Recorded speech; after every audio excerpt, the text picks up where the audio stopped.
was a felt tip scratch, not a pick. Welcome to Progressive Soup. Hope you enjoyed Friday night's hour special. If you don't, you'll be able to catch it on the internet by the time you see this. We had folks together talking about where do we go from here as a group, and we have our Saturday morning group in Brookfield at Panera Bread every Saturday morning. Everyone filters in and out between 9 o'clock and 11 o'clock, and we go around in a circle, and everybody has their say, 5, 6, 7 minutes.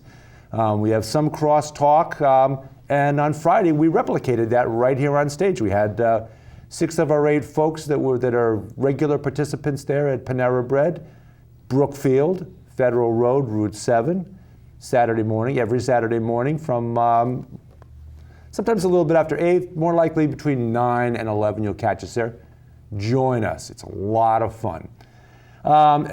And we sat everybody at the table and we handed rather than doing it just discussion, we handed the microphone back and forth, and people pretended they were eating an ice cream cone with a lot of silver sprinkles on it while they were talking and expressing their viewpoints. And so we had Donald Groff, Professor Donald Groff. We had Mark Moresh, my co-host, had me, had Henry Pietras, and we had Cindy Davis, Jeff Marcus.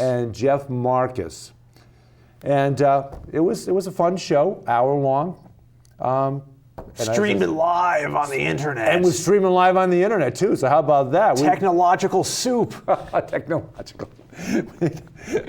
It's almost like we're in the 20th first century, 20th-ish century. 2020.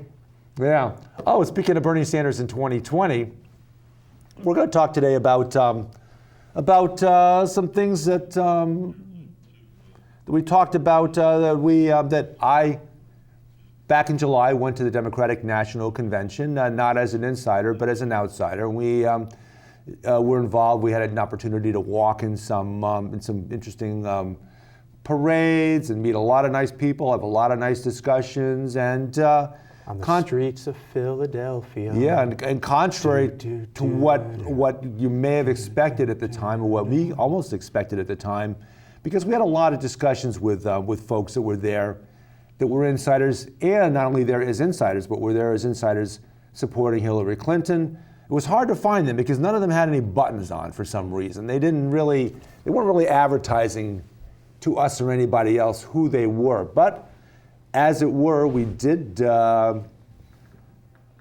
were you not with us? Why was I not in Philadelphia? I don't know. Where was I? Where were you then? I was there in spirit. Yeah. Good Morning was there in spirit, yeah, getting passed around issues of our magazine. Oh, that's right. We brought some of those down and passed them around. Yeah. We did. That was very nice. So it was getting the Birdie and Bernie word out into the world. So we had James Root with us and Henry Pietras and Cindy Davis, who are going to rejoin us next. Well, we're taping it Monday, but you'll see it next Wednesday and next Thursday, talking about Philadelphia. In the meanwhile, we're going to discuss a little bit about some of the issues that came up in Philadelphia, including the Robin Hood. We've got hats now. We got hats there, so now we have hats, and we got those at some of the. They had conventioneers there. They had booths there at some of the convention centers, and there were multiple convention centers in Philadelphia during the convention. And we met, well, let's discuss the issue of Robin Hood first. Okay, so the hats that we have on. Robin Hood, we all know the story. Stealing from the rich, giving to the poor. And it's not stealing, it's the term is Inclusive Prosperity Act, which is Bill 1464, which, of all people, Keith Ellison, now nominated for the chair of the Democratic National Committee. He appears to be the insider for that. That would be very good. He proposed it in March of 2015, which would levy a 0.5% tax. Half of a percent. Half of a percent. So essentially 50 cents on every $100 of Wall Street speculation. So on all stock trades, 50 cents per $100, they estimate it would raise about $300 billion a year to be used toward good things. Yeah, roads, highways, education, Infrastructure. infrastructure. Yeah. Those bridges that are crumbling, the roads that destroy your tires in the underbelly of your car in the coming winter, fixed by a measly 0.5% tax. You know, you would think that the war hawks would be all for this because then they could keep their military budget. Yeah. The infrastructure repair is coming from somewhere. Yeah. So it's either you're taxing Wall Street or you're cutting the military budget. Take your pick. And I'm sure that that our military supporters, is that like athletic supporters? It has something to do with protection of the sensitive materials. Okay. Now I'm going to have to step in. I'm going to have to voice a note of partial agreement, partial disagreement. You mentioned Keith Ellison, who's a representative from Minnesota. He is at this moment the only black Muslim member of the House of Representatives. Good guy, like him very much. But there's an old man out there that headed into the Democratic National Committee chair back in 2005 after he had an unsuccessful run for president in 2004. And this fellow, he elevated the Democratic Party by using what was referred to as the 50-state strategy. That's to say, and we slipped back into that only, he's been out since President Obama was in 2009, and since then, since he's been back out, both parties have gone back to only contesting states that are swing states. They don't pay attention. Nobody goes to California. Nobody comes to New York. Nobody goes to Alabama. Nobody goes anywhere that's not important to the Electoral College vote. And this fellow made the Democrats competitive in all 50 states. Alaska, Mississippi, Alabama, Georgia, all the states that the Democratic Party had given up on. They were down to about 20 or 22 states that they ever even had candidates in. Because what's the point? We're going to lose, so why waste the money and the time and the energy supporting somebody that they can't beat somebody in a red state anyway? Well, lo and behold, this 50-state strategy got us a lot of important seats in the House and the Senate. And when I say we, I mean the Democratic Party, because I'm still quasi-loosely affiliated with the Democratic Party. But we'll learn more about where I'm going and where the rest of us are going in the coming weeks. But so all of a sudden, the Democratic Party made a resurgence back in the House of Representatives. They had the minority. And all of a sudden in 2008, when Senator Obama was elected president, the Democrats took a sizable chunk of the House of Representatives back. In the Senate, they jumped up to, I was going to say 60 seats in the Senate, but it really, in fact, was 59 seats and Joe Lieberman.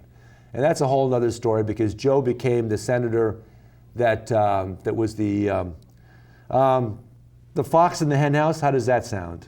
That sounds good. Is he still local? Is he still around? Is he still in Stamford? He owns a condo in Stamford right across from Stamford High School. And Joe, come on the show. And we had him on once in absentia because of his opposition to the Affordable Care Act and his willingness to swear on Fox News that if any health care plan that had a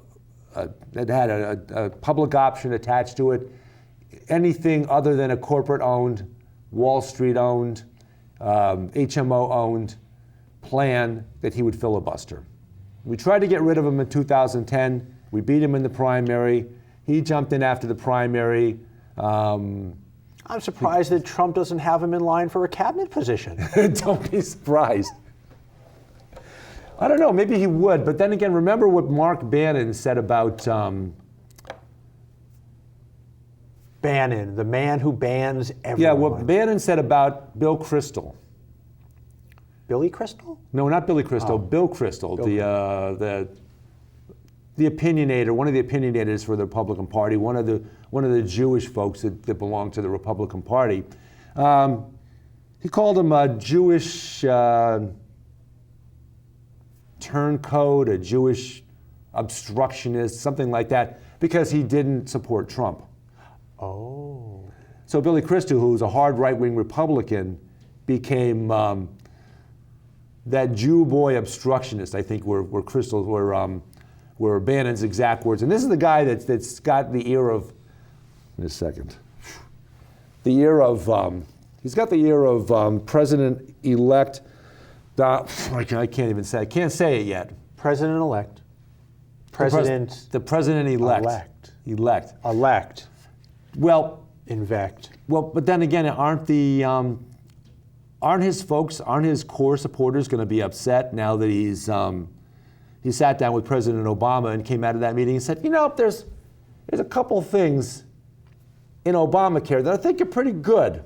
Well, There's and I guess he had never read the Affordable Care Act and didn't know much about it before the election, before he was railing against it. But he sat down with Obama and very quickly learned, not by reading, but by conversation, that the Affordable Care Act allows people to get insurance even if they have pre-existing conditions themselves or family pre-existing conditions, and also allows kids up to the age, well, I say kids because I'm way beyond the age of 26, that allows people under the age of 26 to stand on their parents' policies until they're able to afford their own insurance. So they get used to the notion of having insurance and getting preventative medicine, regular checkups, things of that nature. So President-elect, whatever his name is, said those are good things. Well, here's the odd thing about him saying that. That's the whole bill. That's the whole crux. That's the whole crux of the Affordable Care Act, so-called Obamacare. So all of a sudden now Trump, who is rip it up and throw it out, is basically saying, keep a plan. Now that I'm elected, I want to keep a plan that I swore up and down in every speech I gave that I wanted to rip up and throw out. So Trump meets with Obama Yeah. and changes his mind about the Affordable Care Act. They must have drugged him or something. Earlier this week, he meets with Tulsi Gabbard, Yeah. progressive from Hawaii. Yeah.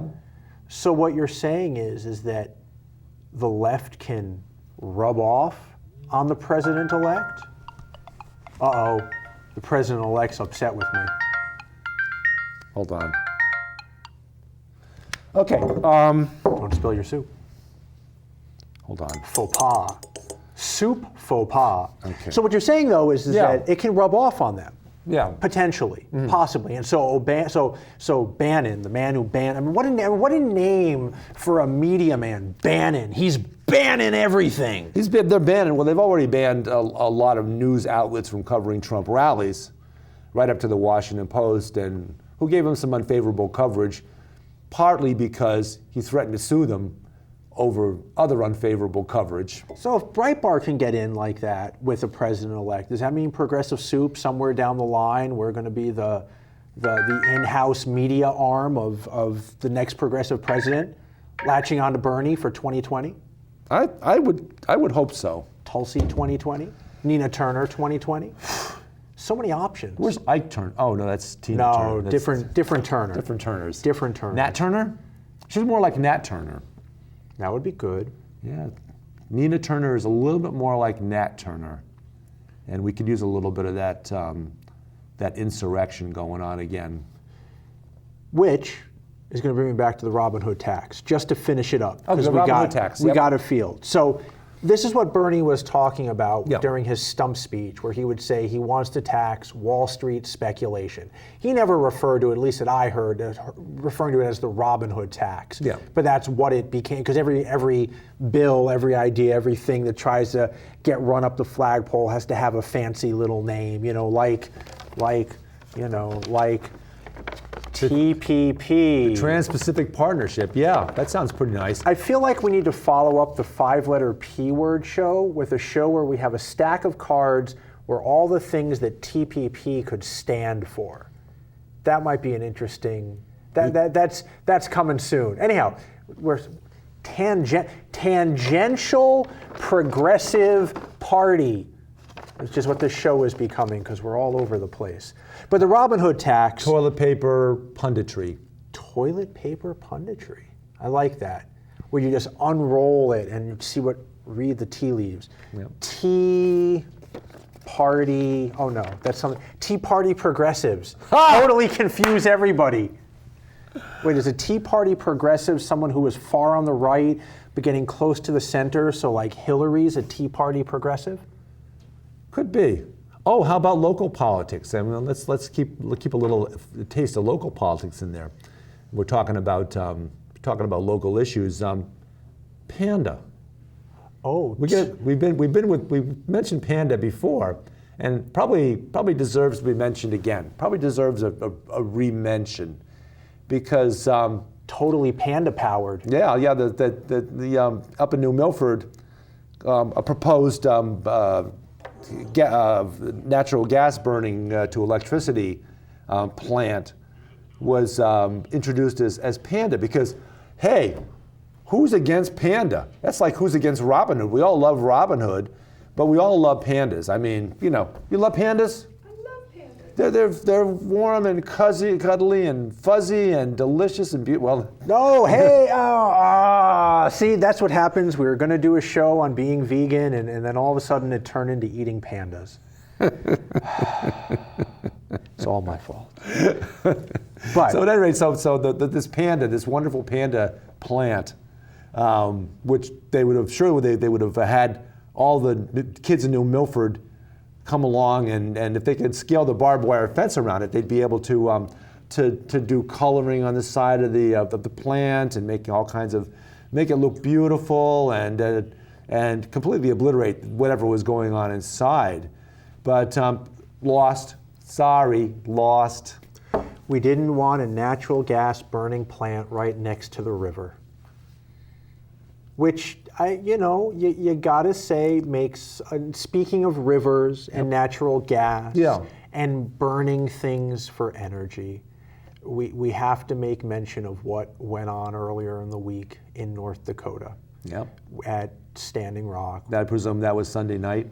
That was Sunday night, where the water protectors decided that they were going to open the blockade over the bridge there, and in trade, the police department, the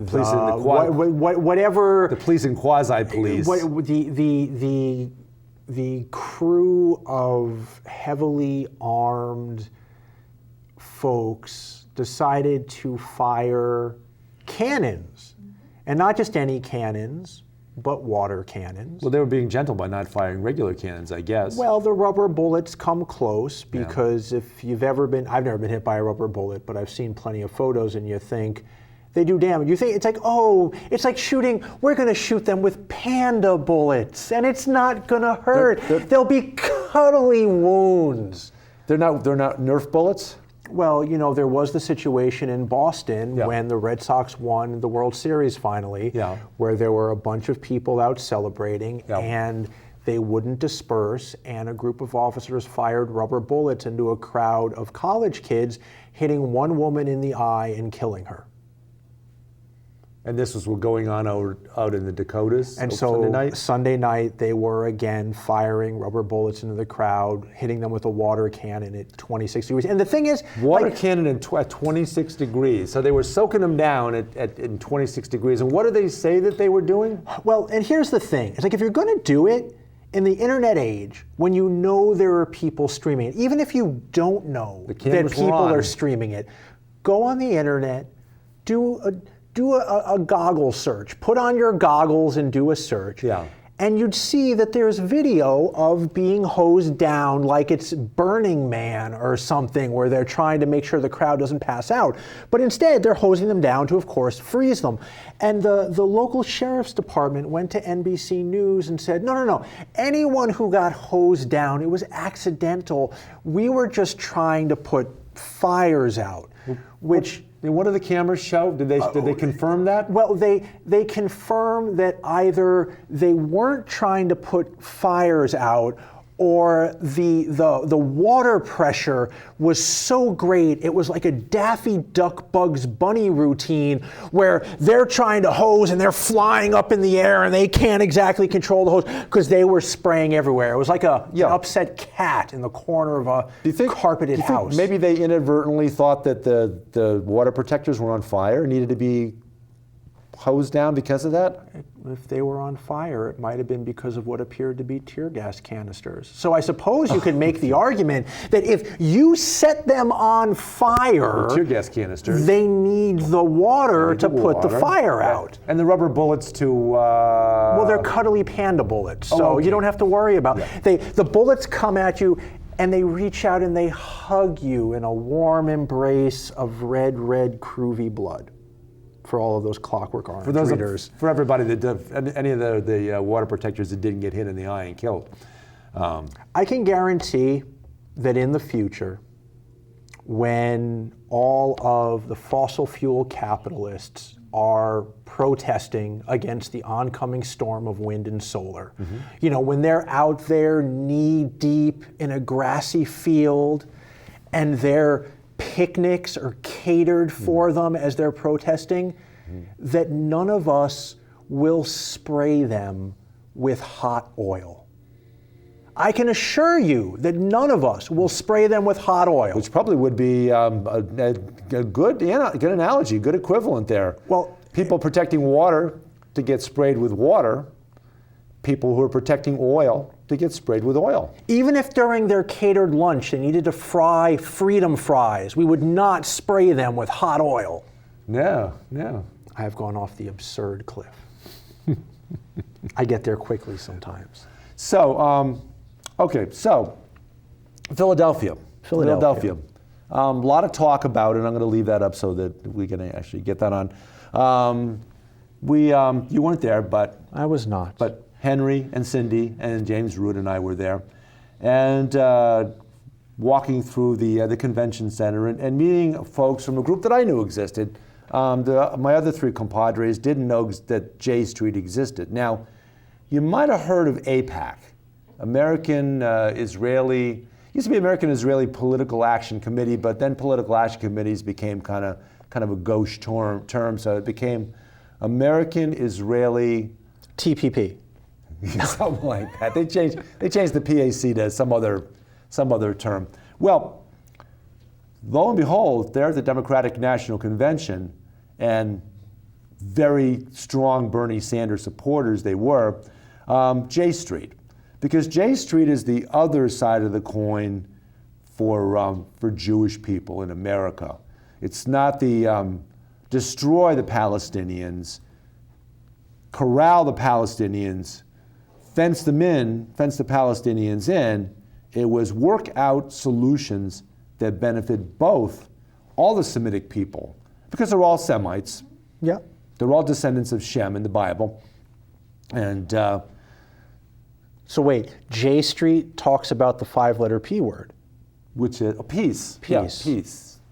Yeah, they do. And they are in favor of, amongst other things, the Iran nuclear deal, because they see that as a step toward peace. They see that as a positive thing, unlike the warmongers and the other side of the equation, AIPAC and their Jewish friends. Now, I won't just say in their Republican friends. I really won't say just Republican friends, because a lot of corporate Democrats bow down to AIPAC. A lot of them do. They go and meet. They go to the AIPAC convention every year and swear their allegiance and kiss the rings of AIPAC and the right-wing corporate warmongering side of the Jewish equation. Yeah. But here's the other one, J Street. But who's the one person who did not speak at AIPAC this year, which was, from what I understand, almost unheard of for a presidential candidate to not do that? The guy that happens to be Jewish, huh? Yeah, Bernie Sanders did not speak because he does not associate himself with AIPAC. He associates himself with J Street. with the true underlying message of the Jewish carpenter. Absolutely, absolutely. And like when he went before, before Liberty University and spoke to the folks there, which again was the only Democratic presidential candidate probably ever. That peace to you, my dear. The only Democratic Party member that's spoken before AIPAC in a long time because they're warmongers. Yes. J Street, peace, AIPAC, war.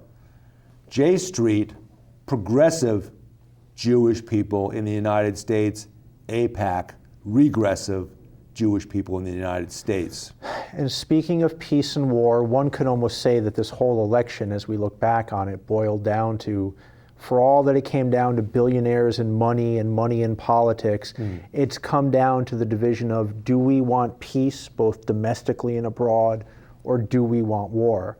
Which is something we'll talk about on tomorrow's show. We'll talk about Tulsi Gabbard meeting with Trump and how they were talking about the greater military situation in the world right now. Yeah, it's funny how he would reach out to her. Well, I guess she's far enough down the Democratic Party totem pole after she left the Democratic National Committee.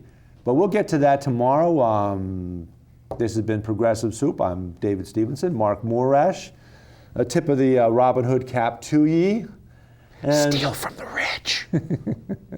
redistribute to the poor what the rich have stolen from them. Borrow from the rich is the PC way of saying Robin Hood in this day and age, and lend to the poor at a low interest rates. Student loans. Student loans, which is why we need to get rid of those. Yep. Free And tuition. Progressive Soup, thank you Public for joining schools. us. See you tomorrow, noon 30.